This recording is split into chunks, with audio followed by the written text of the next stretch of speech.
and then there's a mic behind that pillar. Check, check. Oh, that sounds crazy. It's the weirdest thing, isn't it? Yeah. I haven't done this yet. Can you guys hear me? Oh my God, they can all hear me. Look, the crowd has come out for the Big Dog interview of the afternoon. Thank you very much. Warm welcome, please, for Misha Mansoor. I see clapping, but I can't hear it. Even the clapping is silent at Guitar Summit. That's it's very right. clever technology. So look, I don't need to introduce you. The last time we met, other than in the elevator this morning, That's true. was actually quite a long time ago. So your hair was much shorter That's right. when I last met you. That's how I'm judging the time span. So let's talk about stuff that have happened since then. I mean, you are somebody that I love the fact that you, as a professional musician, are so interested in the gear that you need to make your music that you want to get involved at every level with either collaborations with other companies or ideas that you've got yourself to launch your own companies. So let's talk about what drives that passion to get involved and understand the gear. Yeah, I'd say it's mainly the hair. The longer it gets, the more gear I want to acquire. So that's a general rule. I see some long-haired folk here. I'm sure it's the same rule. No, it's you know, I'm a nerd. I was on all the forums. I'd see all the gear. I dream about all the gear, and you know, I love music stores, right? And you could try everything, and you see the wall of everything. It's almost overwhelming, right? And I guess I was just always so curious about it, right? And then when you can sort of acquire stuff and work with companies and try stuff out, you know, my house is basically turned into a little music store, unfortunately. And it's great. It just makes me really happy. Gear, I think what it is for me, it's like, it's the possibilities. It's like, haven't you ever like had a piece of gear where like you played it and it generated a song or a riff or something, it inspired something? And to me, to some degree, like I'll see a piece of gear, especially a cool or a new piece of gear, I'm like, what song is locked in that? You know, what ideas are locked in that? And I want to try everything and see what comes out of it, if that makes sense. I mean, that for me is the greatest gift that people that make pedals and amps and guitars give to musicians, because right through, I think, from the 1950s onwards, you know, the first time somebody realized that an amp would distort a little bit if you just turned it up a lot, it just creates a whole genre of music, and you've continued to do that and to use the tools to push. I mean, can you give an example maybe of a song that you've written or a riff that you've written and it was an entirely gear-driven piece of inspiration? Yeah. I mean, like, you know, going back to like the fractal Axe-Fx, the original one when I first got it, like I remember you could just stack like delays and reverb. So I would make like these ambient patches. And if anyone knows my band or knows the first album, there's a song called Jetpacks Was Yes. And that starts with this like clean ambient riff with like some like interesting rhythmic delay taps, and that was literally just born of this patch that I made. And I was like, oh, that's kind of cool. And I was just playing around, and I was like, I should record that. You know, that happens all the time. Playing around with plugins, playing around with pedals, playing with whatever. And, you know, eventually I'd have like pedal boards and whatever. It's even with some old gear. I remember I bought this EP2 Echoplex, just a beautiful thing, you know. And I love a tape echo, and I love how imperfect it is. And this one, you know, will have some dropouts and some warbles and whatever. It just has such character, and like every album that I've done since I've gotten it, it finds its way onto it. You know, whether it's ambience or like some delay part. It's all over this song we have called Satellites. It's basically the first thing that you hear. And it's just got this like warmth to it, and it just generated riffs. And I remember showing it to Mark in our band, and he sat with it for like 30 minutes, not even realizing that 30 minutes went by. He was like, yeah, there's just something. And I think I love that too. It's like when a piece of gear has mojo, it's like everyone knows, you know? Yeah, no, that's great. I interviewed the guitar player from Idols recently, and he gets inspiration from when his kit breaks. So like, which I guess must be really difficult to replicate because, but yeah, he'll get sounds of broken pedals Sure. and that will inspire riffs and songs. Yeah, I mean that's unfortunate if you have to recreate it. You just keep smashing it until it sounds right.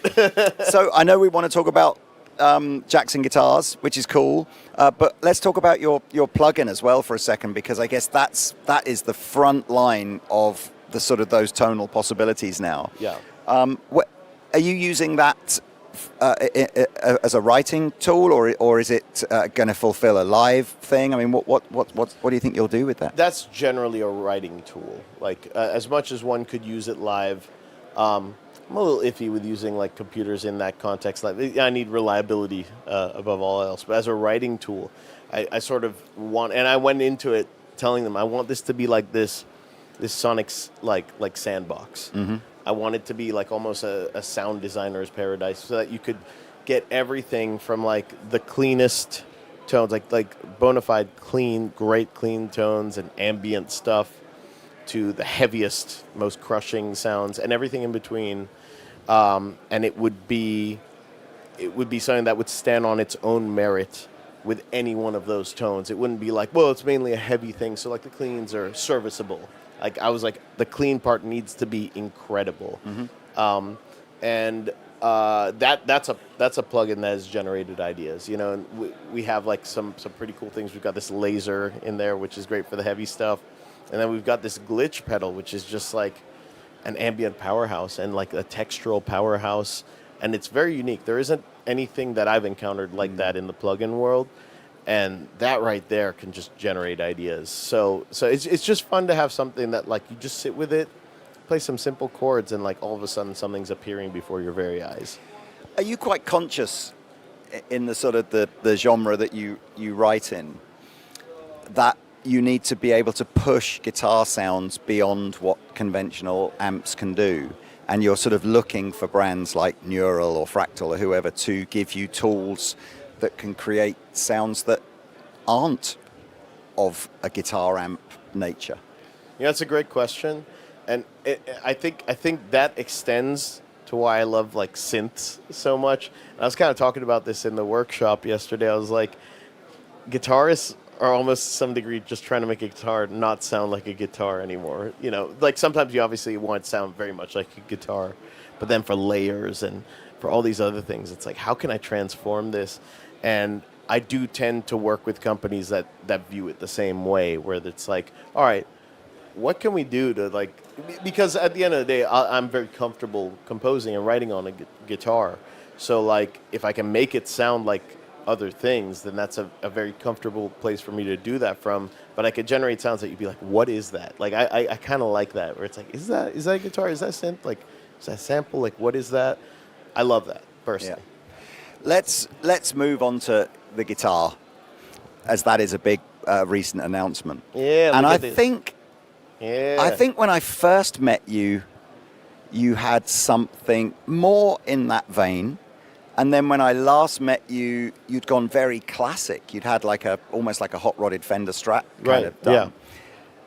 Yeah. Is this a return to something from earlier in your life that you just loved, or I mean, I'm interested in, or actually, do you just want a million guitars of one of everything? That's it. You're my dream customer. Nothing's getting replaced. I mean, this is basically this is my signature guitar. It's the third iteration of the import line. Mm-hmm. You know, this is called the Pro Plus. So this is meant to be like as affordable as possible without sacrificing quality. So I think these things are killer, but the price point is aggressive. I would argue it's one of the best deals on the entire guitar market. But I'll take one. Yeah, you should. But this we've just been iterating, and very much like the Porsche 911, which you should all know very well, Germany. You don't really need to reinvent it. You just iterate. You don't. If it ain't broke, don't fix it. Right. So you know, where I've gone back is like we started with ebony, we went to maple board, we're back to ebony. We have stainless steel frets now, though, because we could do that. That's great. We have new finishes, and they could do new and better finishes. So this is actually, everything's based off cars, because I love cars. So this is Mazda Soul Red, We're not allowed Okay. to call it that for legal reasons, but you guys can know that. That's one of the greatest finishes in the automotive industry, if you know. I think they did a really good job with this red. Yeah, like that's the stuff I'll mess with, but it's a formula that we kind of nailed off the bat. We needed to. We spent 3 years designing it to be my perfect guitar.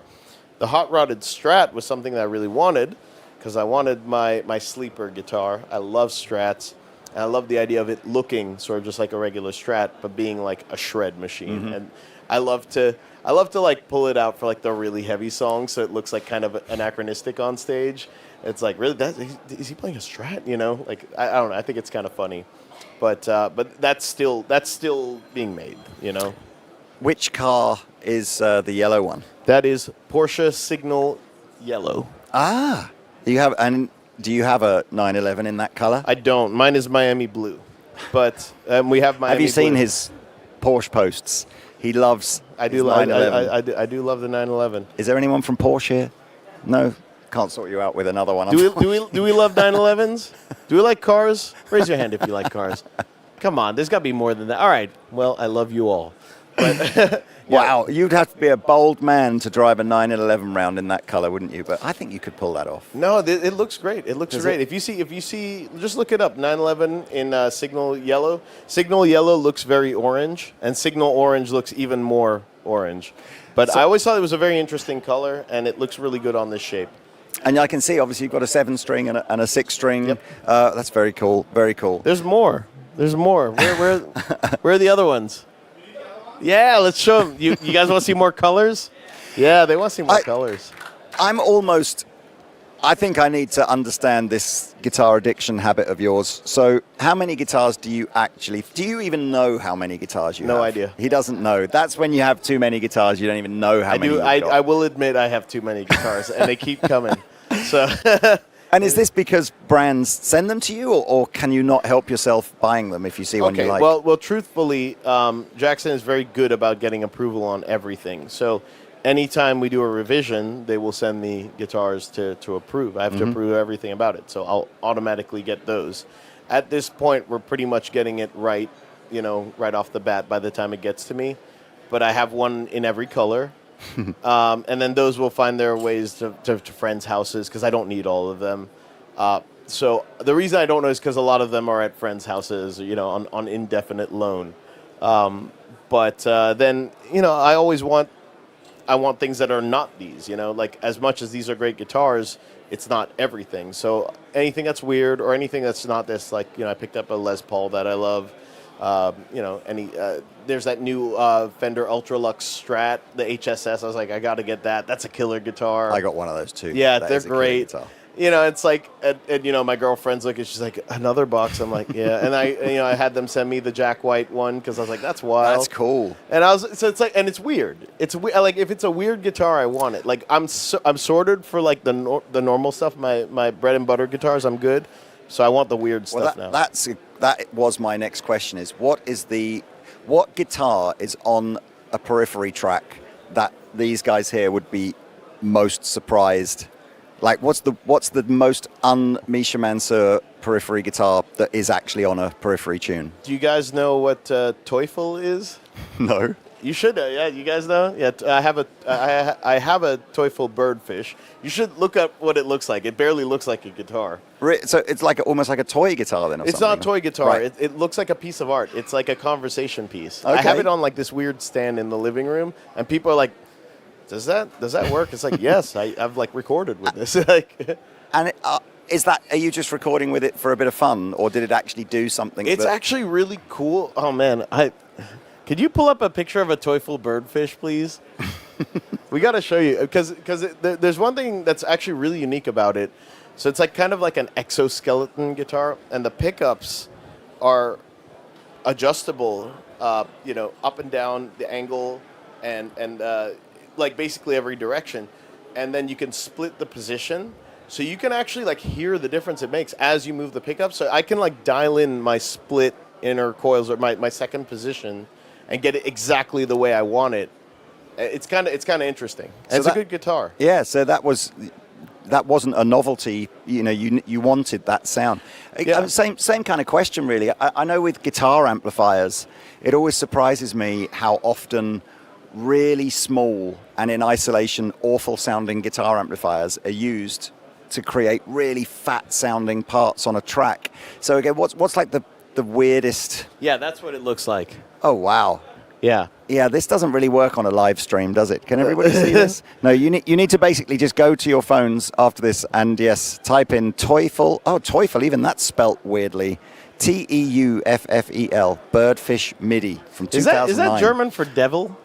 That honestly looks like that's the baddie in Terminator 3. He's just hiding, waiting to strike you down, isn't it? So, yeah, so what about other gear? Because I kind of... Again, when we spoke in the past, you were going through a big amp collecting phase. Yeah. And you just had, again, like one of every amp. But I associate you now more with perhaps turning towards a digital solution. I do it all, man. Really? I've been amp collecting again. I want to come to your house when I'm next in America. Will you invite me so absolutely. I can just see? Okay. We'll have, it's funny is like my rep at Jackson, Mike Tempesta. Like we have amp days. Right. We just meet up and like compare amps and guitars. Like everyone I work with is a nerd, and it's great. So like we just do that for fun. So what's the amp again on a periphery record that just shouldn't? Is there like a Fender Princeton or something on one of them? No, but there's a Matchless Clubman 35. Okay, that's a good sounding amp. That's a great amp. Yeah, it's a great amp. Are you layering? There's a Karsten's Grace. I don't know if you're familiar with that. Yeah. That's that's just like a rare amp. There's not that many of them. But like, trying to think of like weird things. Are you when you're really laying down some of the heaviest, sort of most crushing tones? Is that always a layered approach of multi-tracking different amps, or is that? You'd be surprised how much you could just do with left and right. Okay. Sometimes less is more, even though Yngve would disagree. But he's not here. It's fine. But like I find sometimes when you layer a lot, like if you're doing the same tracks, you just get this like weird chorusing effect, which makes it have less aggression. So if we're going to layer, it's going to be different parts, but that's where I'll use different amps. Mm-hmm. But generally speaking, my Invective works so well that I'll use that. It's just, and then I'll layer. One amp I've been layering with a lot is like the Omega Granifier, just because that's an amp that also is very easy. We do a lot of blind tests, believe it or not. Like I don't actually care what we use. I just want it to sound good, and I want everyone else to be happy. So we'll just capture a bunch of stuff, and I'll ask the guys like, which one do you like, and then we'll use whatever the guys like, and it oftentimes ends up being those two amps for like the rhythm tones. Talking of other gear, I mean, is there anything? Like I say, you're so into every element of what you do, and I know you launched the Horizon Devices brand a few years ago now, but anything new in the pipeline for that or ideas that you're playing with? Well, we have a compressor that we did a limited release on, and I like it so much I made them put it in the plugin. but that we only did 1,000 of those. That was like kind of like a special thing. Maybe we'll do another version of that at some point. We don't have anything planned at the moment that I could talk about, but one of those is it. Well, there's always stuff in the works, Well, let's go back. I mean, I'm guessing obviously everybody here is going to be a fan of your music, and will want to know again, just perhaps tips for getting good. I think I had the pleasure of working with Nolly on some video stuff, and again, what an amazing guy that is, again, to just talk to from a musical perspective. Yeah. But I do think you guys have really changed or pioneered kind of how you record a modern record in terms of the techniques that you use and the time you take to do it. But is there anything that, let's say you've got a much simpler rig. Let's say you're at home and you've got one guitar and you've got one amplifier and you're maybe recording into Logic or something like that. Maybe if you had to go back to like a 14-year-old Misha Mansoor and writing the first tracks, what would you do? What have you learned now that could apply in a much more basic recording setup? I mean, I'd say the main difference is that there's just these tools available. Like when I was starting out, it was kind of tough, and there weren't a lot of people recording at home. It was kind of that first wave of that. Like it used to be really impressive that I was recording this at home, whereas now it's kind of the norm. Like computers are powerful enough. There's so many plugins. I would just say like use the resources. There's like God, you can learn so much off of YouTube. I just figured out what I figured out by experimenting, but I would have saved a lot of time if I could have just watched some YouTube videos and someone could teach me how it's done, you know, and you could do that for free. So there's a lot of knowledge out there. Like it's something that we do with GGD. Like we make a lot of that knowledge available completely for free. You know, Nolly does these like 2-hour-long master classes where he teaches every secret. Also, nothing's sacred. Like there's no secrets, you know, right. Because and it's a lesson that I learned because I used to be a bit more precious, and then I realized it's like knowing it is half of it, but then it's what makes it you is you. Like, so there are general techniques, but your interpretation will always be your interpretation. In the same way that like. We probably would like the same guitar rig or the same setup, appreciate it as being good, but we'll sound completely different. So, you know, is it in the hands? Is it the gear? Like, the answer is both. It is a little bit of both. But, like, good gear that's sort of used well will be transparent in a way that allows you to be you, if that makes sense. That's my interpretation of it. So I would just take advantage of all those resources that are available now. Hopefully that's a useful answer for everyone here. Did we? I didn't see the colours actually. Just as yeah. There we go. As so they were coming out the bags, we should really. This one. So this is your 911 colour. This is another Porsche color. Is that not Miami blue? This is not Miami blue. Okay. This is either. I always forget if it's probably Riviera blue. I always get that and Mexico blue confused, but I think this is Riviera blue. We've done Miami blue in the past, and we should do Miami blue again. Then this is the only non-car color. I just think it's cool. We brought back Silverburst Sparkle, right? Because they can finally do sparkle finishes. There's another 6-string finish, which is a blue sparkle finish with this big flake. But yeah, I just love a good Silverburst. Tell me about the Evertune. I hadn't realised you'd started using. Oh yeah, I love Evertunes. Who here is familiar with the Evertune? Who loves the Evertune? Okay, well some people love it. It's an interesting bridge and it takes some getting used to. It's quirky, but it works so well. I mean, it literally like makes tuning a non-issue. Like I say all the time, like in a band with 3 guitarists, if one guitar is out of tune, all of us are out of tune. And we use some tunings where some of the strings are tuned very low. Yeah. So on the 6-string, we're normally on C, G, C, F, A, D, but sometimes we'll tune the C down to a G. And you get a lot of pitch drift sometimes when you're like picking, and we're picking pretty hard. But with the Evertune, you don't get that. It's completely flat. Even drop tuned that low? Yes. Wow. It holds it absolutely perfectly. And you can set it up in a way where you can pick very hard and it'll be completely flat. Not flat, but it'll be like the note, there'll be no drift. But then you can still bend and get vibrato and get all that good stuff. You might have to give it just a little more than usual, but you get used to it. And, you know, there's a slight tone tax, as I call it. Like, it'll never sound quite as good as like a hardtail bridge, but the advantages are incredible to where like there's just certain songs that we will not play without an Evertune guitar live. Yeah. That's not a longer scale length. No, this is 25 and a half. Right, it's the same. The 7-string is 26 and a half. Maybe that's what I saw. Okay. Yeah, but like, you know, maybe a longer scale length would help with some of that, but with the Evertune, we don't need to have that. And I like a good 25 and a half when I can get away with it because I think the higher strings always sound best with the normal scaling. I mean, I imagine that there are specific guitar parts where an Evertune works better, and other guitar parts where you just want the freedom to have all absolutely the better, more touch sensitive kind of. In the studio, we'll use as necessary. So like I always have an Evertune guitar and a hardtail guitar on hand. You know, and we'll switch as necessary. Well, what else is happening in your life? You got some gigs coming up. When was the last time you were on the road with Periphery? We did this like one-off headliner in Baltimore. God, everything's blurring together. Like a month ago or something like that. We've been like doing supporting tours all year, and then like we did this headliner, and it was awesome. It was a sold-out show. It was just energy was crazy, and I was like, oh yeah, this is why I do this. You know, like sometimes with the support tours, it's great, but it's like you're working. You're like trying to win the crowd over. So it was nice to play a show where it's like, oh yeah, no, we got this, you know. We're out on the road with Spirit Box. If you guys know, you like Spirit Box? Yeah, they rule. Good, really, really good friends of ours. It's always great to go on the road with like your friends, you know, because it's like, oh, we get to hang out for a month, and then also, yeah, we get to play some shows, but like mainly we're hanging out.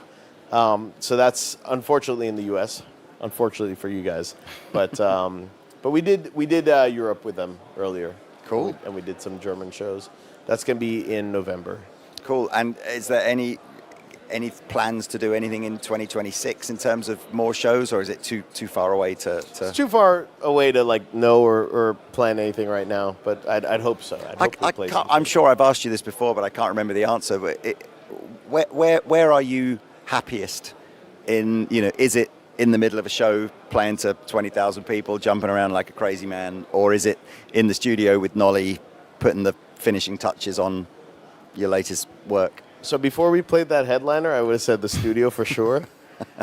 But on those occasions where we get those like really great shows, that's got to be number one. That's a pretty electric feeling, you know.